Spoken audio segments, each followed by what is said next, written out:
right, welcome to an exciting episode of Two Bar Connections with your host Jesse and James. What's going on, everybody? What is going on, indeed? So for today's episode, we are going over Silksong's meteoric success. It's very unsurprising success. We also have some unfortunate layoffs going on in Firaxis. We have fuck-ass Nintendo somehow pulling a fuck-ass patent out of their ass in the U.S. office. And we also have some interesting news with Steam hardware. Apparently there's been some leaks going on and what's been cooking up at Steam in terms of hardware. We also have Steam unfortunately removing adult games from early access. And finally we have a surprising announcement here, or announcing a discovery that James made for a game called Ahoy, which seems to be like the real Skull and Bones that we've all been wanting. But before we get into all that, how have you been? I've been doing pretty good, man. Since we last recorded, nothing much has really happened. I've just been working. However, I've made headway on all my applications. I actually just finished everything. Now I just need to grab the letters of recommendation from my coworkers and from my supervisors, and I'll be able to send in my first application for school. The second school, though, I'll need to reach out to my old place of employment because for some reason they need to verify. They need to verify my employment with them. So I have to send them a form, they have to fill it out, and then they have to send it directly to the school email that is plastered on the form, which is, not gonna lie, it's really weird. It's a really strange system because, you know, I'm sure there's another way to verify if I actually work there or not. And so, wait, is that the school wanting to verify or your workplace wanting to verify? No, it's the school. It's the school themselves that they want to verify that I have. Okay. Well, first off, that I'm a nurse working, and two, that I'm a nurse working in the ICU for at least 2 years. So it very strange, very, very strange. Because now I have, because I actually tried to do this last year, talking to HR about it. And I never got they told me, oh yeah, no problem, we'll send it. And they never sent it. I tried calling them again, and I went straight to voicemail. Classic HR.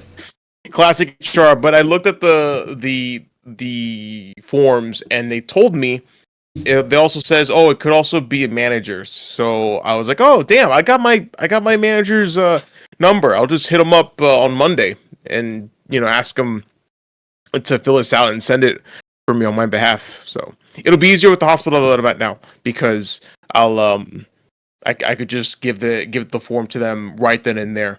So well, that's good to hear. Yeah, I know you've been working really hard on that, for past month and a half, maybe. Yes. Yeah, I've been very diligent with it, just so I can send my application in as soon as possible. When do they do? Well, they're due in February. Okay. You want to get out of the way. But I want to get out of the way because I'm not gonna lie to you. Time has been moving so fast, and like deadlines have been creeping up on me recently. Even with use of my calendar.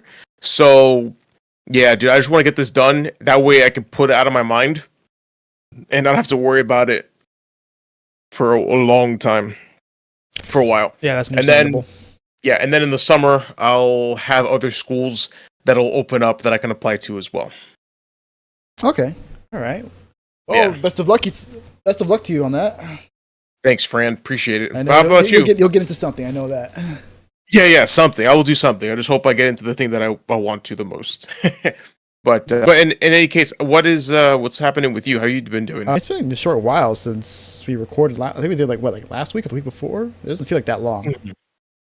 Yeah. So I don't think not much has happened. You know, just working, studying, and then. As far as games go, not really that much. I played a little bit of Overwatch, I was telling you earlier, and I was fucking dying over placement matches because, oh my god, placement matches are the fucking worst. You get the biggest baboons on your team that just scratch their ass and just turn off their monitor. So I started off, 2-8. And somehow it put me, this is for 66 specifically, by the way, which is open queue, not for 5v5, because fuck 5v5. But for 6v6, right, I ended like Diamond 5 or Diamond 4, I think, like last time, before they did the rank resets. And then it set me down. Somehow I ended up like in Plat 3 after the reset. I don't know how, because I went 2-8. I'm like, what the fuck? How did I get so high? But okay, sure. And I managed because it also, you know, so it takes your performance into account as well, not just your end result. Yeah. So speaking about that, they have this thing now where they have specific hero SR now, where you actually see like a number, like showing like your skill ranking with your specific hero that you play with. Oh, that's very and interesting. It's interesting. Yeah, it is interesting because apparently like I'm supposed to be like in the 3000s, which is around diamond-ish range, but I'm still placed in plat. So like I don't know what the hell's going on. And it took me like 40 plus games. I think I'm at like 44 or 45 games for me to finally just to break even because of that crappy ass start.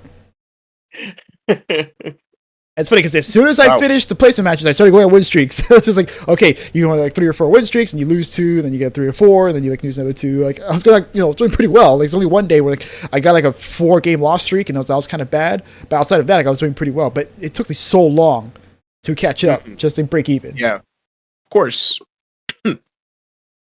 Yeah, I've noticed that you're playing that a lot, and also Clicker Heroes as well. Oh yeah, but that's just you just leave that on. No, I know.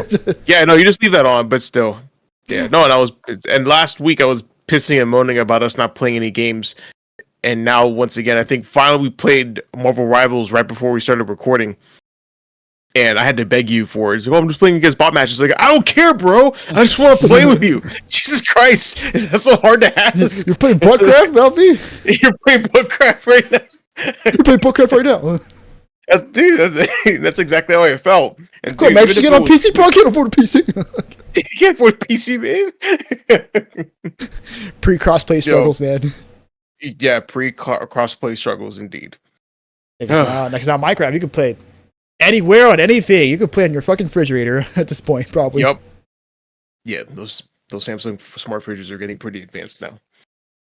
Yeah. Well, speaking of things that are getting pretty advanced. Oh, please inform me. How about these Silksong numbers, man? Because Silksong, the long-anticipated indie darling, the GTA 6 of indie games, has finally dropped, and it has left a wide berth, to say the least. So, to start off, before like you even get to like how much of a success the game is, just to show like how revered this game is and how feared it is on the indie scene, that you had a string of games, and also they were going to be delayed because they were coming out around the same week as Silksong, which was September 3rd, I believe. September 4th, I'm sorry. September 4th. So like on the week of September 4th, everyone was like, okay, yeah, we don't want any of this smoke, so we're just going to clear the fuck out of here, right? You had games like Demon School, which is a game indie game I'm personally looking forward to. But you also had Baby Steps over here. Oh yeah, I was playing play videos, right. Which had a rather humorous trailer around that near delay for it.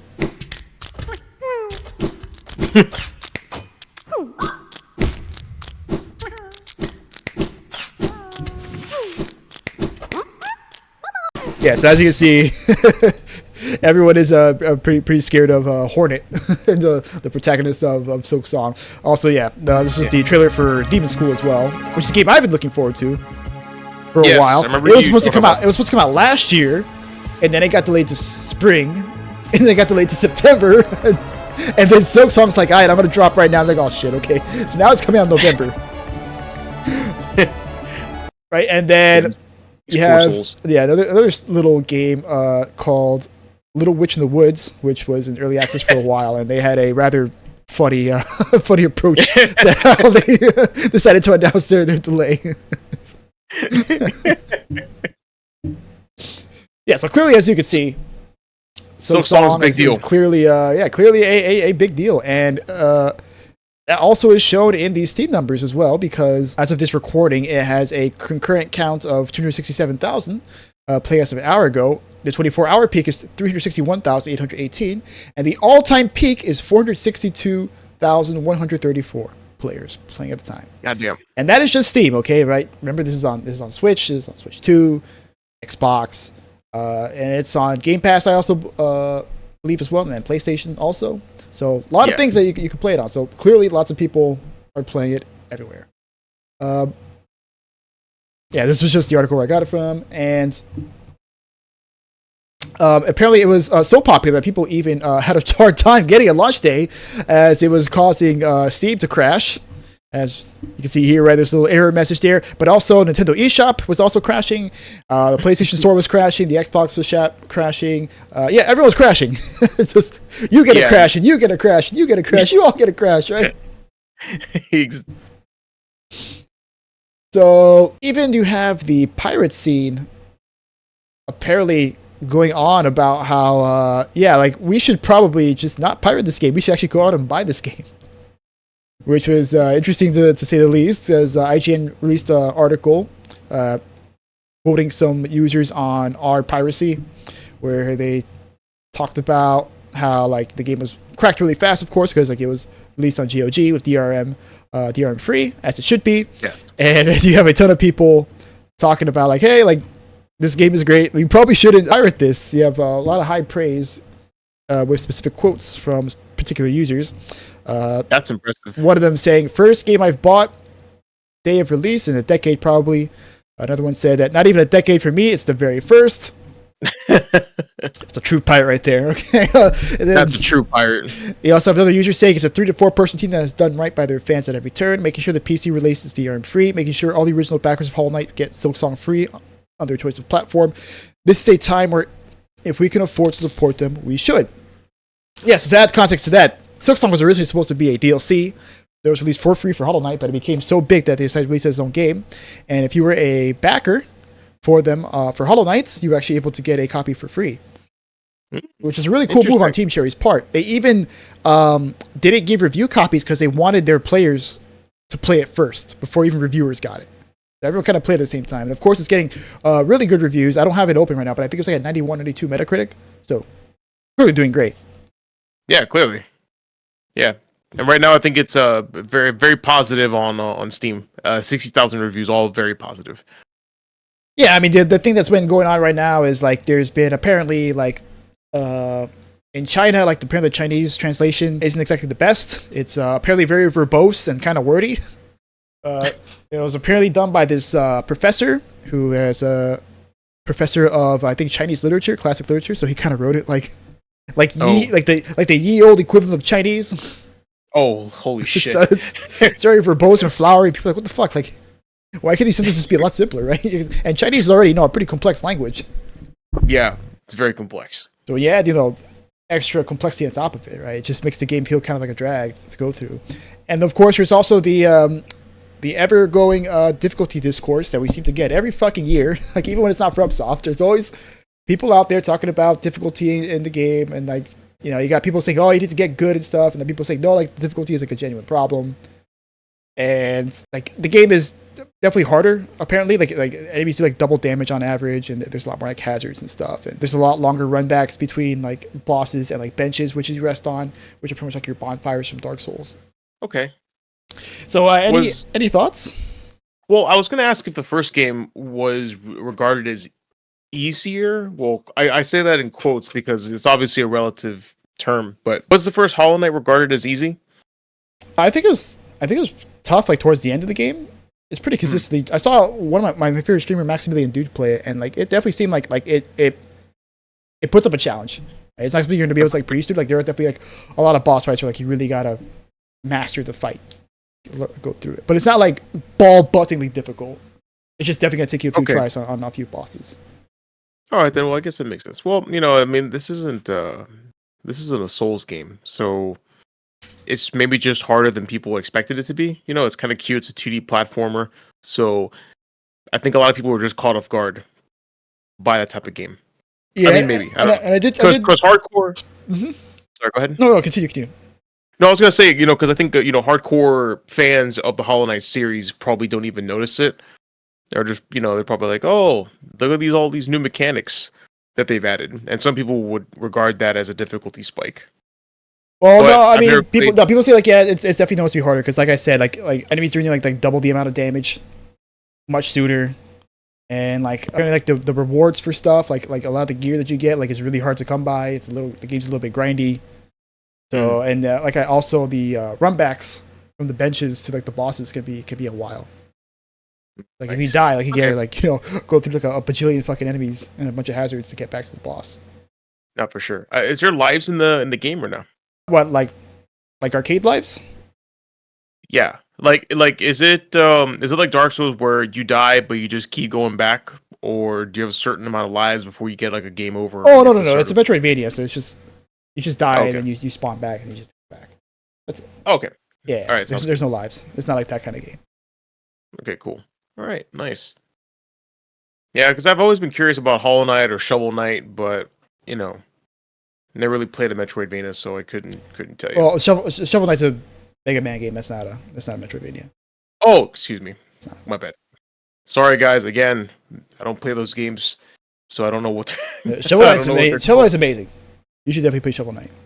Oh yeah, no, dude. Shovel Knight's fucking amazing. I love Shovel Knight, Hollow Knight. These are games that have universal praise. I have not met a single person that has played it and not liked it. And Silksong, you know, is also getting that same high praise. Yeah, absolutely. Yeah, I think we covered that story, right? Where the devs took forever to release it because they were having so much fun with the game. I don't think we did. Okay, because then I saw an article stating that the reason this game took longer than expected was because they were having such a good time playing this game. Check out the article if you can. I don't know where I found it, but I'm pretty sure if you Google something along those lines, the article will pop up. Yeah, no, I know what you're talking about though. Yeah, they said like, oh, we were just having such a great time. We just kept adding more and more things to it. And we were like, hey, what if we did this? What if we did that? What if we did this? We did that.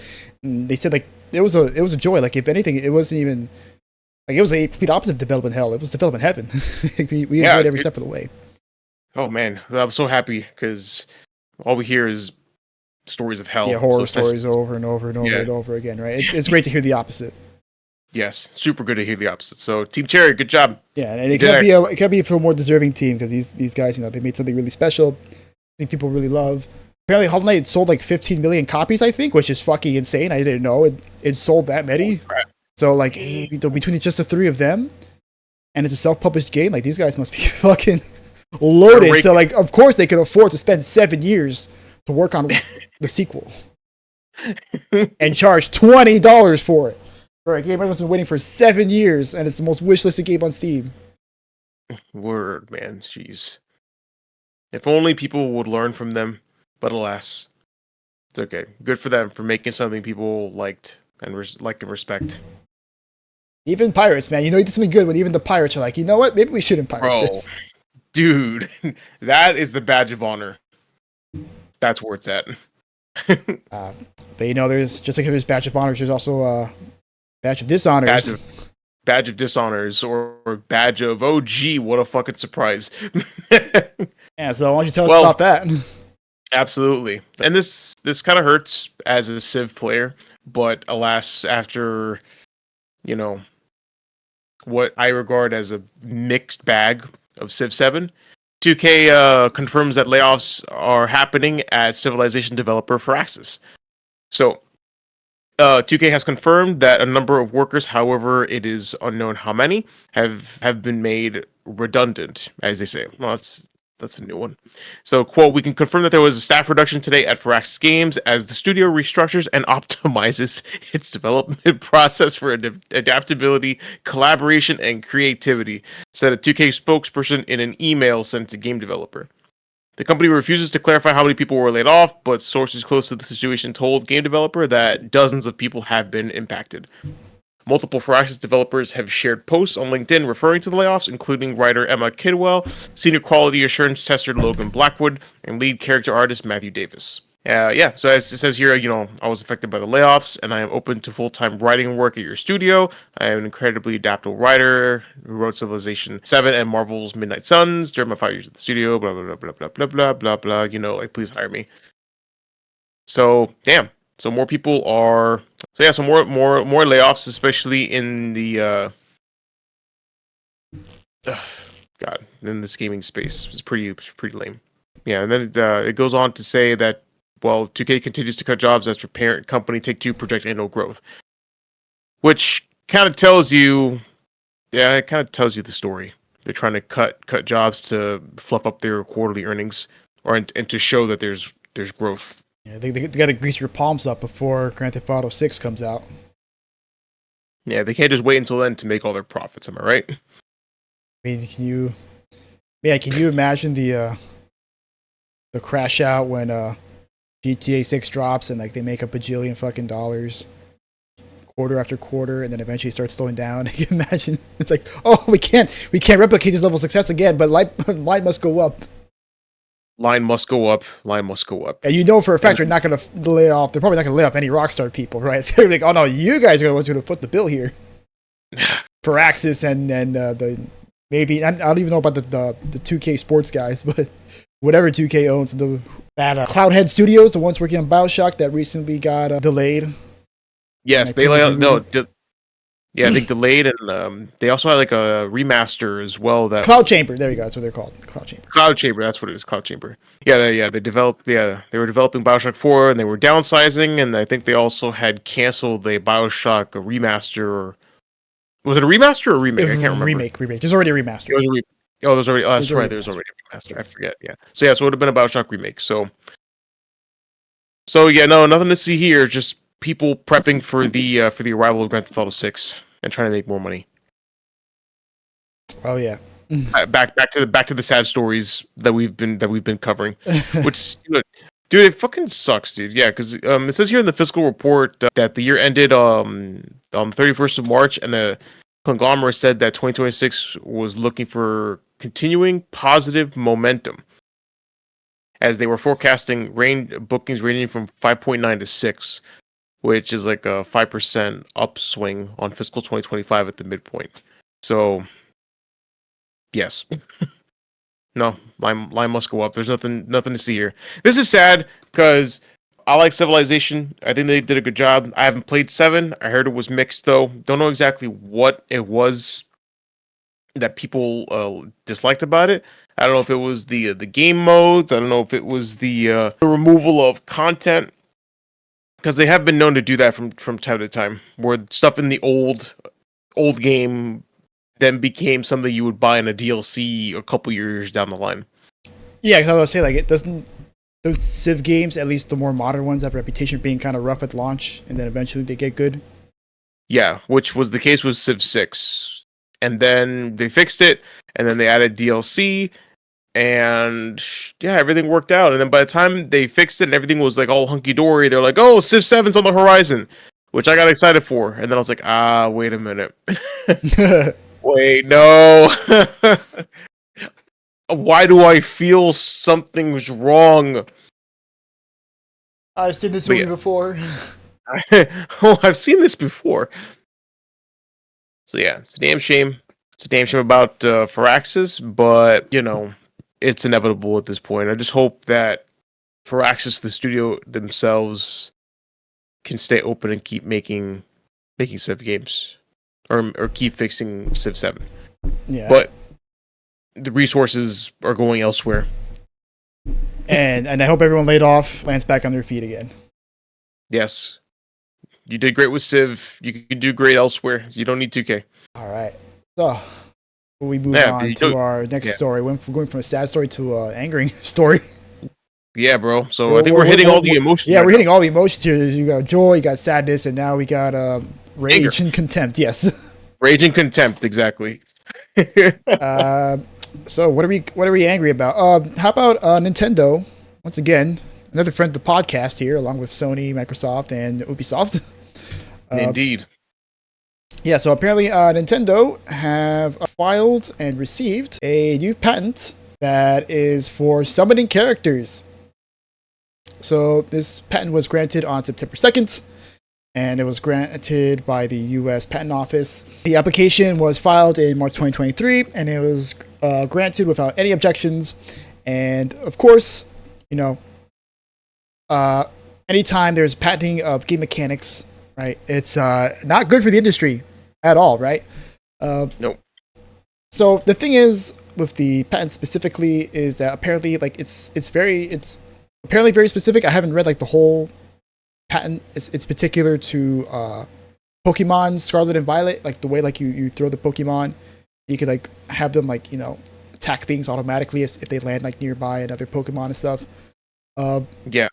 But I mean, here's the thing, man, right? You know, mechanics are mechanics. Like we shouldn't be patenting mechanics at all. And you know, this is not something that Nintendo is doing because, oh, like, we need to protect our brand or whatever. No, they're doing this because they want to stifle and kill competition. And even if the patent itself might be bullshit, which it most likely is, will probably not hold up in court, no one's going to want that Nintendo smoke, right? So Yeah. just the existence of the patent alone is such a strong deterrent. And it's stupid. Yeah, it's beyond stupid. Like Jesse says, patented mechanics has always been detrimental to the industry because it really stifles creativity. Because you think you can do something, and it turns out, oh, actually, that is exactly what we have patented, and or something similar to what we've patented. So you can't use it in your game. Sorry. And Power World in particular has had to already make changes, based on this. Yeah, based on patents that they have received, because they received also the patent about summoning creatures and then gliding on them or riding on them, right? Yeah. Which and is on top of that, which is something that so many games do, but yes. This was clearly targeted at Power World, and Power World had to change it where like you can't ride your pals anymore, or you can't fly on them anymore. You have to like summon a glider. I think you summon a glider, and then you can get bonuses if you have like the pal in your inventory. Yeah, which is so it's so stupid. And on top of that, they're filing these patents after the fact. So they're filing patents for shit that already exists in other games, and then now they're going back and kind of retroactively suing them for it. It's the stupidest thing ever, and it's honestly a miracle that this shit managed to pass through the patent system. Yeah, it's so stupid that even a professional IP lawyer who spoke to PC Gamer would say so as well. In fact, he said it was quite baffling that this even occurred in the first place. So, according to video game patent lawyer Kirk Sigmund, the USPTO, U.S. Patent Trade Office, granting Nintendo is, should not have happened at all, according to him. So, in the last 10 days, Nintendo received a patent, U.S. Patent 12409-387, which covered riding and flying system. That was the one I spoke about earlier. And also last week, they received one 12403-397, which is a patent for summoning and battling characters. And apparently this was passed with very little resistance from the office.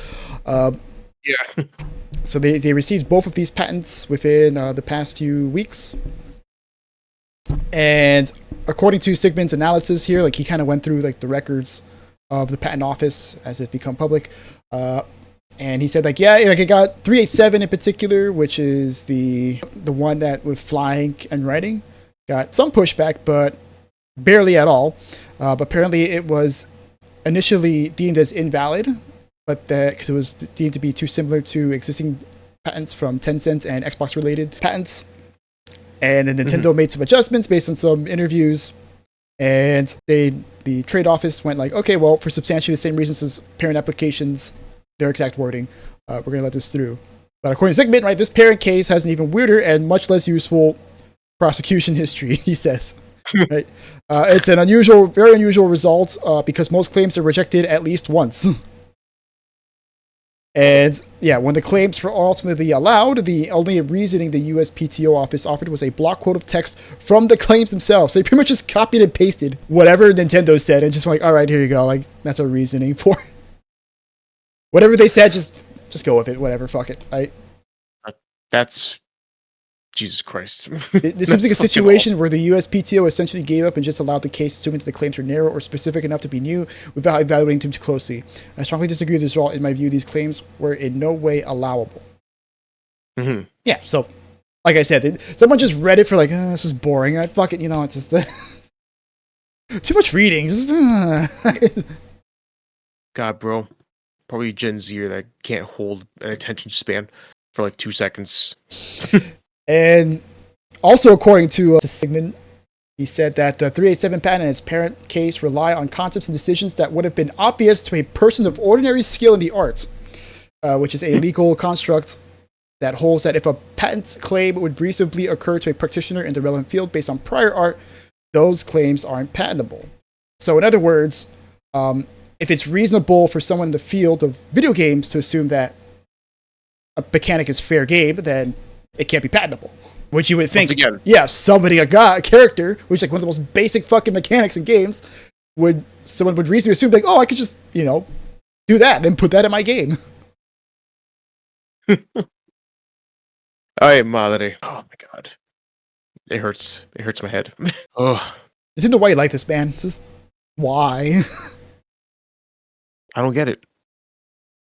And I don't understand what they can gain from this. But I mean, yeah, sure, stifle competition, but why? Like, eventually no one's gonna play your shit. This is not a long game. This is I mean, so far, like, everyone's been playing their shit, right? Pokemon games sell like fucking hotcakes every single fucking time. Nah, eventually it'll stop. And they get worse and worse every year. Like the Pokemon ZA one seems like it would be okay, but who knows? Like they could come out and be absolute balls. Because the Pokemon games, like Scarlet and Violet, everyone's like, "Oh, this looks so cool, and then it came out, and then people were like, "What the fuck is this?" Like it's so horribly busted and half baked in its design. Its world is boring and empty, and just terrible game. It still sold a bajillion copies, but people sure complained about it. Yeah, they need to stop buying Pokemon games. So Sigmund, in his final quote, he says, like, in my opinion, none of the 3 patents I've discussed here should have been allowed. It's shocking and offensive if they were. The USPTO dropped the ball big time and it's going to externalize a lot of uncertainty and potentially litigation costs onto developers and companies that do not deserve it. And apparently also there's a process that people can actually challenge patents, but the patent office has rejected to review any of those claims at all, like in record numbers. Like, so like they're pretty much just not doing their job. Nobody wants to do their jobs anymore, bro. They're just like, nah, we're just not gonna Nintendo, yeah, fucking, here you go. Stamp on it. Here you go, here's your patent. So stupid. God damn you, Nintendo, why do you do this? Makes no sense. Patenting shit that already exists and then going after games. And it's also like it's so unforced, man. It's like you guys make such good games, right? The Switch was really good, and then like you're just being massive fucking assholes recently. No reason. And it just seems like they've just amped it up, right? Like, because they've always said, been kind of assholes to like emulators and stuff, but man, it just feels like everything now, like everything they do, is some kind of bully shit that they're doing. Anti-consumer is the word you're looking for. Anti-everything. Anti-everything. This is anti-competitive, anti-consumer, everything. And it's funny because we were going to originally talk about the Direct today, and one, the Direct really wasn't really all that exciting. And really 2, wasn't. Like these news like really sours our hype for like anything like Nintendo. Yeah, Nintendo could do. Right? Remember, like we were really excited about the Switch 2, and then all that shit came out. We were coming to Switch 2, and we just got madder and madder over. Like, fuck this! Like, I don't even want to Switch 2 anymore. I've never seen hype killed so fast with that shit. It's the worst thing that's ever happened. Yeah. Whatever. But in any case, all right, now how about we talk about some hardware that might not be, and a company that might not be, or is not Donkey Doo-Doo. Donkey Doo-Doo, exactly. All right, everybody, it's time to get out your tithe for Lord Gabbin. We're talking about Valve. So some news, interesting news came out on the Valve front. So a couple of stuff, yeah. Valve of Fremont, which is the rumored Steam console, appears on the Geek Beach. So, as you all know, the company has actually been in the process of developing a Steam console that will accompany SteamOS, which is their, I hope I'm using this word right, proprietary operating system that is designed with gamers in mind and is Linux-based. And a lot of people are seeming to enjoy it. You can download it on any computer you want. And I've heard nothing but good things about SteamOS. But everyone was asking, well, what about a console that is specifically designed to run the Steam platform? Kind of like the old Steam machines that they used to make a long time ago. Yeah, a long time ago. Yeah, long time ago, bro. Whew. Long time ago. Yeah, they don't talk about that anymore. However, it seems that there might be something on the horizon. So, the gaming community of Geek Beach, which is a website primarily designed for title searching for PC benchmarking, did list something about Fremont. And even on a tweet by sadly it's daily talks about how they did see, well, honestly, they look like specs for a machine. You got the AMD Ryzen SoC1, the Radeon, and a whole bunch of other cool shit that's been running. Now we don't really know exactly what is happening, but we do know that Valve is in the process of working on their own Steam machine, or their own Steam PC rather. However, there is something else that Valve has been teasing, and it comes in the form of the second story from Upload. Excuse me. Where Valve actually applied for the trademark for the term Steam Frame, which they have said is to be used for computer hardware, computer networking hardware, computer peripherals, computer hardware and computer software for the reproduction, processing, and streaming of audio, video, data, text, and multimedia content. And people are pretty excited because they think that the Steam Frame is the new VR headset that they've been working on for quite some time, which has been known this whole time as Project Deckard, which people have data mined and found in the code for inside Steam VR. As you know, the Valve headset, the Index, shipped in 2019, and that was the premier Valve VR experience. Now, what kind of sucks about it, though, is it's like a full VR headset. You had to put the helmet on, and also base stations in different corners of your room, while also having the headset plugged into your computer. So it was very, how do I say this? Old school way of doing VR. Yeah, and that's where it certainly wasn't super consumer friendly. No, not consumer friendly in the slightest. That being said, people have told me that the Valve Index was by far the best VR experience that they've ever had. Me personally, though, it's too much. That's why I instead went with the Meta Quest 2, which is a standalone headset with the two controllers, and that was it. And it also interfaced with Steam VR perfectly. So I liked it very, very much. Now, what they're trying to do, apparently Project Deckard, is their answer to the MetaQuest. A standalone VR headset with two controllers, and that's it. Seamless connection with Steam, and you'll be A-okay. And apparently these are the controllers here as well. Yes. Yeah, so this is also from the data mine that they found. These are the new Steam Valve Deckard controllers. Right, which honestly they look old. This is from November 2024. Yeah, and also they kind of look like the controllers that the MetaQuest uses as well, because you got the triggers and you've got the two thumbsticks as well as the buttons. Mm-hmm.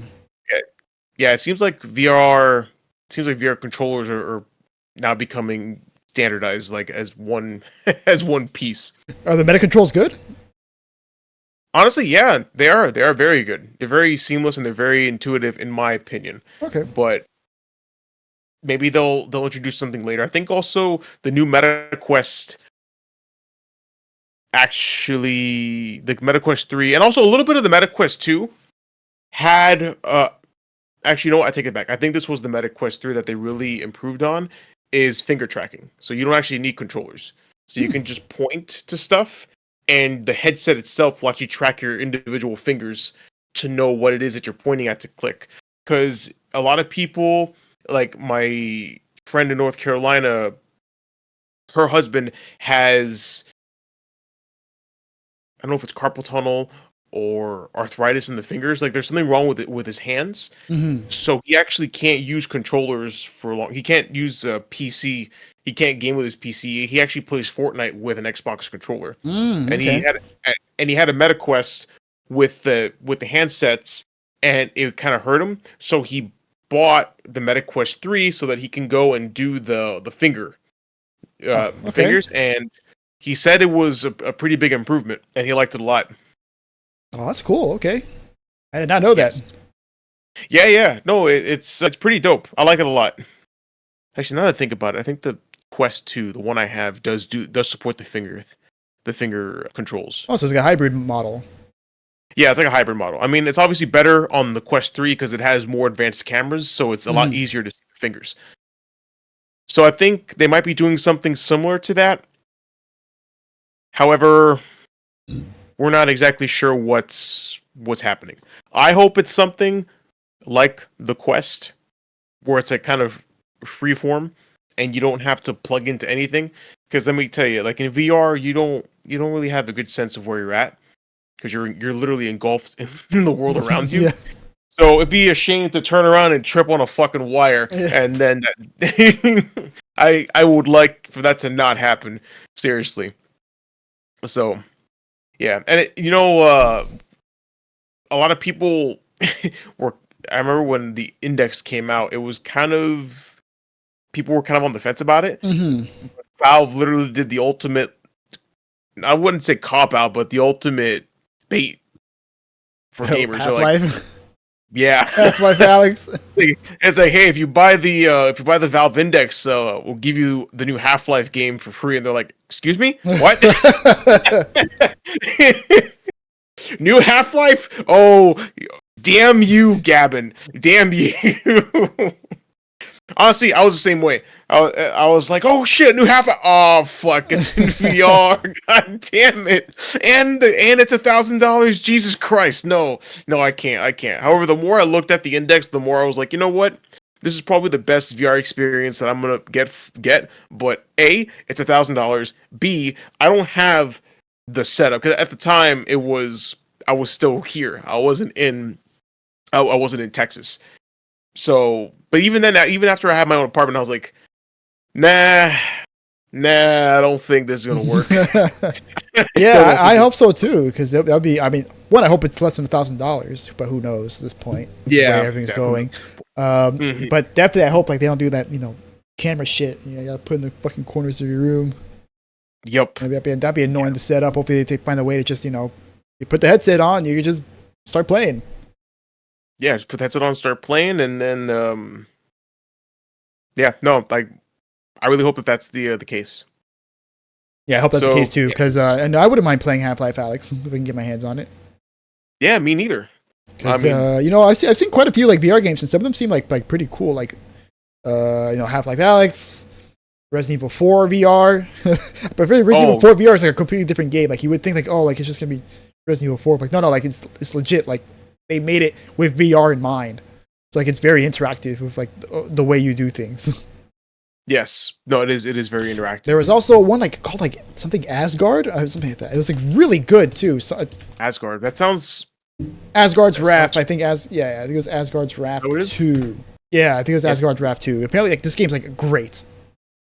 This game right here. Yeah, apparently it's great, and I saw it. Like, it looks really cool. It's like I don't know if it's like Skyrim-ish, but it's like a first-person like action RPG. Like I saw gameplay. I'm like, this is legit fucking good. Damn, that looks pretty dope. And a lot of people say that. Like, yeah, it looks really. It was really really good. I think it came out like 2023. That the goated year. Yeah, 2023, but it came out like in December. Like I don't even know like if it qualified for anything, but it was very well received. Yeah, well, there's been a couple of good VR games. There's obviously the simulator where you have like a lightsaber and shit.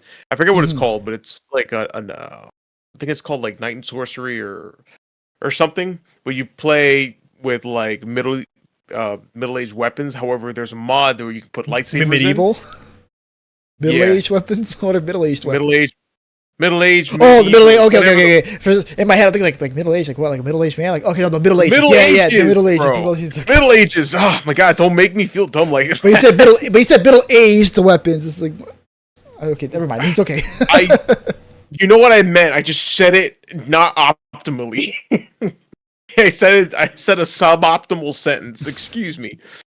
But there's games like that. There's also games like I believe it's called Gorn. Where you're in an arena. Yeah, I've heard about it too. Gorn, hugely popular. Actually, the same friends that has the hand problems love Gorn. They love that game. They actually say that that's probably one of the best VR games you'll ever play. We also had VR mini golf. That one's fun. Ooh, that one's fun. No, that one was great. Honestly, that was my favorite thing to play with them on the headset. And they have a Steam version as well. Mm-hmm. Yeah, I bought it on the Quest store though, so it's not in my library. So if I ever end up getting another VR headset, I'll through Valve, I'll probably rebuy it again. However, I highly recommend it. I said, man, I forgot what it's called. Hang on, VR mini golf. I forgot what it's called. Walkabout mini golf. Okay. Yeah, and dude, and let me tell you something. It's so well done that you actually see heights and shit, and my hands were getting sweaty from how high we were at because you play in like the mountains and stuff like that. They have different maps, and they also have different maps that you can buy as well. It's a fun game, super fun game. That sounds fun. I do love me some good mini golf. All right. So, how about we talk about the next Steam story? Absolutely. Yeah, This one's so- all you. Well, us really, but mostly you. Yeah. So this one isn't as isn't as exciting, unfortunately. So it seems that the great censorship war is continuing on as Steam has apparently disallowed adult games from appearing on early access. And this came as a developer by name of Dammit Bird that was working on a RPG game action RPG game called Heavy Hearts, where they revealed that they received a notification from Steam saying that your app has failed a review because we're unable to support the early access model development for a game of mature themes. So I don't know if the game's actually here. Okay, no, not there, but it's an adult game, right? So you kind of know what to expect. Yeah. It has some spicy scenes in it, but apparently it's supposed to go into early access, and it was denied for it. And of course, that left Dammit Bird in a bit of a bind, as they were quoted saying, "Due to current events, I panicked and contacted my publisher to help me get on Steam early access. The general rule is that your game should be 65% done before doing early access. We'll be about 70% done, so the time was right anyway. But now, all of a sudden, and without a policy announcement, the rules have changed, and now I can't join Steam early access." Mm-hmm. And apparently, this game was also delisted on itch.io because, as you guys know, itch.io had to delist pretty much, or de-index rather, all their games, and like make sure that they were being properly following their guidelines, because itch.io is a little bit more lax and a little bit more open-ended platform. So they had to really inspect everything to make sure that it wasn't anything that would go against MasterCard or any of the payment processors, because they're particularly vulnerable to that. Lame. Yeah, lame. Real fucking lame, man. I mean, it is a Gooner game, we like to say, but even Gooner games deserve to exist. And people who make these games, they deserve to be able to make money for it, especially since it's legal. Right? There's nothing illegal about what these games are. Yeah, exactly. This is creative. This is them people giving their creative products and putting them out there. Yeah. Any thoughts? Well, I mean, you know how I feel. You know how I feel about this. I think it's stupid. I think censorship is awful, especially when it comes to video games. People, once again, blaming video games for every problem in society, and I'm kind of getting sick of it. Yeah, you had RFK Jr. just a few days ago talking about like how video games lead to real world violence and stuff. Like, oh, not again. We back in the fucking 90s again. Jesus Christ. Dude, no, 90s, early 2000s, bro. Yeah. 90s, early, they're gonna blame every violent encounter in 2027 on GTA 6 when it comes out. Probably. Someone's gonna do something, and they're gonna be like, "Oh, I did GTA." Oh, you see, it's because of that damn game. It's like it literally been out for 2 days. Like, relax, bro. So yeah, so I can't stand it in the slightest when gaming is like that. I mean, I don't even get it. Social media causes more damage than anything else. So blame social media. Don't play games. You're fine, dude. I didn't know if you heard that. Sorry. What? Oh, I burped. What'd you do? I burped.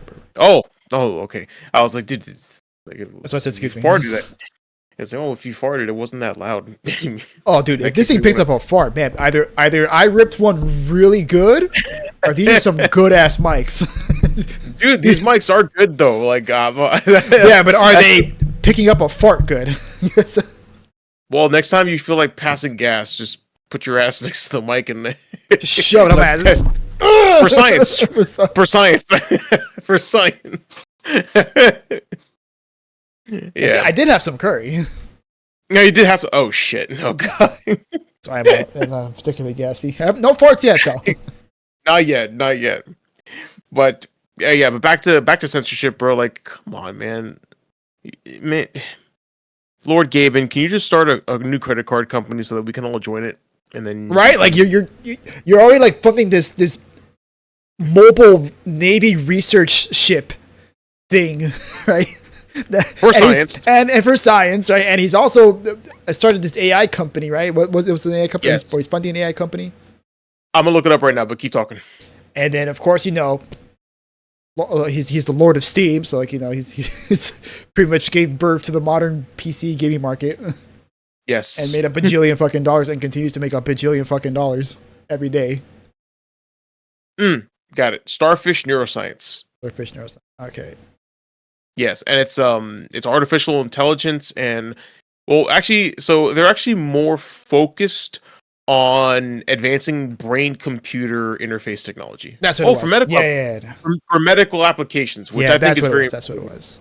I think that's very important because some people because as a nurse, I think technology for the human body is very important. So advancements in technology for the purposes of medical treatment is very important. Did I tell you the story, Jesse, about the AI that can read a CT scan and give you more information? No, but fill me in real quick. Super quick. Okay. TLDR, hospital that I work at has had an AI that reads CT scans, MRI scans, and not only tells you what you're looking for, but also gives you more information that you need more tests to identify. So you literally knew everything about that patient from one scan instead of 4. Oh wow! Okay. Yeah. The radiologist at the hospital lobbied to have it removed. Yeah, because it would make their job exactly. Yeah. I was very upset when I heard that. I mean, it would make your job really fucking easy, though. You know what? You'd think so, but in their defense, knowing the way that things work, they would have been out of a job most likely, or only one person would have kept their job. They would have had to keep one person because, after all, AI. I mean, even though from what they told me, that AI read all those scans with near perfect accuracy. I'm talking about like 99.999999999% accurate readings. Damn. Okay. Like they were that reliable. They would still keep a person to manually check, but just to verify everything's good. Yeah, but honestly, they didn't even need them, and the fact that they lobbied to get it removed shows you that it was the real deal. But anyway, so that's the kind of shit I'm into, and I think artificial intelligence can really help with that, especially when it comes to the I call it cyberpunk technology. Chroming up. Essentially, Gabe Newell's gonna chrome us up for the future, but hopefully it won't be dystopian. Yeah, we'll actually get the cool parts of the cyberpunk dystopia instead of all the dumb shit we've been getting so far. Yeah, for real. All the dumb, boring shit. Yeah, all the dumb, boring shit. Come on, man! Like if you're gonna ruin our society, let's give it some cool tech on the side, just so you can. Yeah, bro. Like make society look good. Like it doesn't have to look like shit. All right. So for our final story, this is a Indeed. little nugget that you found the last minute. Why don't you let us know about it? Yeah, absolutely. So I found this today, but this video is about 3 months old. So this is a new Kickstarter that not just, but it's on the scene, and it's exactly like Jesse said in the beginning of the video. It is the real life Skull and Bones. Yes. So like Jesse said in the beginning, this is the real life Skull and Bones, except not his ass. At least that's what they're planning on. And it is a multiplayer simulator that is based on what they call the Age of Sail. So this is the time where, you're roaming the 7 seas, and it was the best time essentially to be a sailor and or a pirate if you're into that sort of thing. Now, what they plan on making this, they actually have a lot of plans for this game. and their development plan, or the roadmap rather, shows what they have planned for it. So if they want this to be an open world where people not pilot ships, but captain their own ships, but have their friends actually take posts on the ship. So you're running a whole crew with your friends, but like a legitimate crew, not like in Sea of Thieves where it's like 4 people that drive, manage the cannons, manage the anchor, manage the sails, and all that happy horse shit. Like, this is a legitimate, crew of people, hopefully your friends, and you guys just sail the 7 seas together. Now, they have different stages of it. The very beginning is essentially a sailor simulator where it's just you and your friends pilot, whatever. I'm gonna say piloting a ship because I think piloting is a term for it. Yeah. Okay. So you and your friends piloting a ship, and you're waving by people, but it's essentially peaceful. There's no fighting. The next quarter, and then next you have the arena, which is essentially naval battles that you will play, you and your crew, you and your friends, against other people, which they actually have different game modes for each individual region for the arena. You have different things that you can do. I think there's like deathmatch or every captain for himself. There's also like objectives where you can capture, protect, and all that sort of thing. And then eventually, at some point, depending on how well they do, their main goal is to be open world, where you actually sail the Caribbean, which I think is supposed to be a true to size map or true to size world of the Caribbean, where you sail around the different parts, like Jamaica or Cuba, and you actually have in-game economies that are run by people. And if you decide you wanted to be a pirate, you are more than welcome to be a pirate. And I think this was pretty interesting because, they talk a lot about the open world. They talk a lot about how they're trying to get historical accuracy down right, and that they're actually funding the project themselves because they don't want to make any compromises when it comes to their vision. Even though they're making the game in Unreal 5, which worries me. I think if they take their time, they can do it right. Because, I know this isn't gameplay. I know this is just like, I don't know what you call it, pre-alpha footage or, whatever. I mean, this game looked pretty good. It actually reminds me a lot of Black Flag.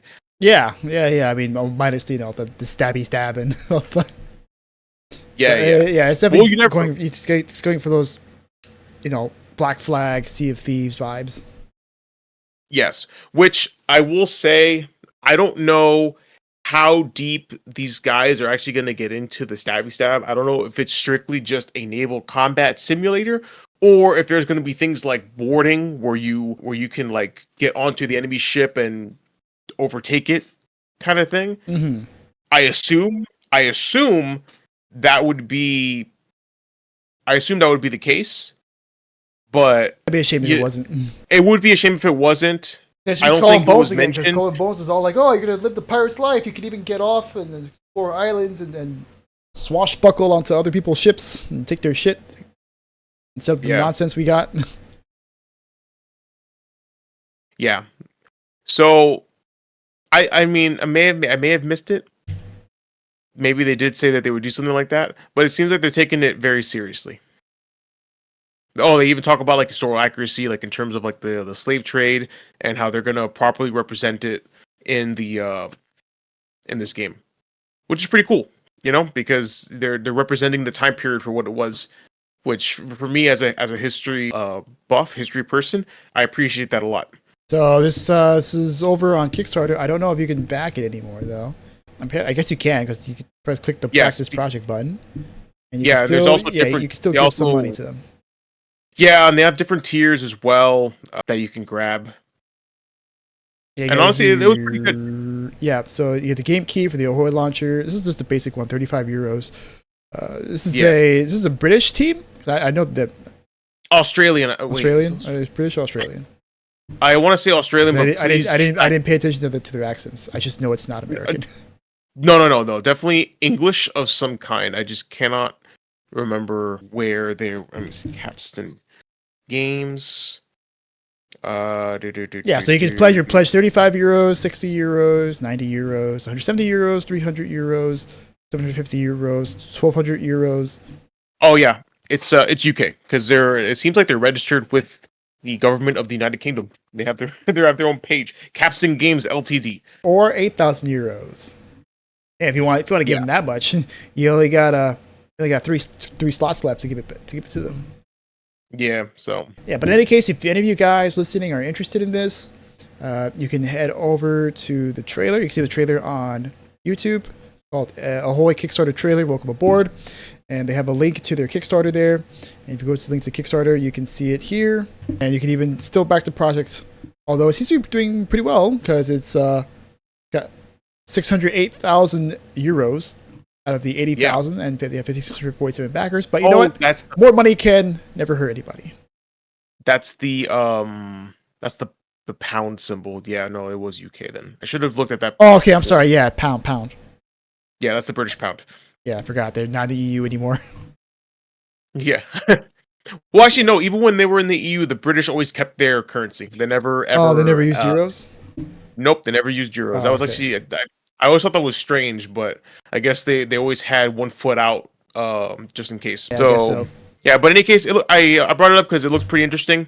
And it's one of those games that's being made, and it seems to be crowdfunded because they don't want not developers, but publishers ruining it. Actually, in the video, they even said that they had brought the project up to many people, and a lot of people told them to make compromises, and all the compromises they were like, nah, this didn't sit right with me. Then they were gonna put deadlines, rush deadlines, and all this stuff. So they're like, you know what, screw it. We're just gonna publicly fund the project, and we'll go from there. And so far, it's been people that do this as a hobby. So they said the more money they get, the more people that they can hire, especially hiring veteran talent that can help them get the project underway much quickly, or at least much more efficiently, or at the very least doing things correctly for what they want to do. All right, yeah. So this will be something to keep our eye on. Although it seems a ways away though, because I saw the roadmap. It was like Q1 2026, and the next milestone was Q4 2026, and the open world was to be determined. So God only knows when this will come out. But, no, this game's gonna be a very long time, especially the full version, because like I said, they plan on doing the open world for this, and that's definitely a long ways away. But we'll at least have, at the very least, they promise ship battles. And 2026 going into 2027, that's GTA 6 territory. So they may be. No, GTA comes out 2026, so it won't. Oh, I thought they delayed it to 2027. No, 2026. Again. Oh, then never mind. Yeah, I think it's May 2020. May? All right. I think it's May. All right. Well, thanks for sharing that, dude. It's always cool when we can spread awareness on smaller games or less known games. Absolutely, and I think it has a potential because in the video they even said there's still a need for a pirate game. And I completely agree. they played Skull and Bones and they were like, this fucking sucks. Like, this is bullshit. You guys want to make a real pirate game? Let's make a real pirate game.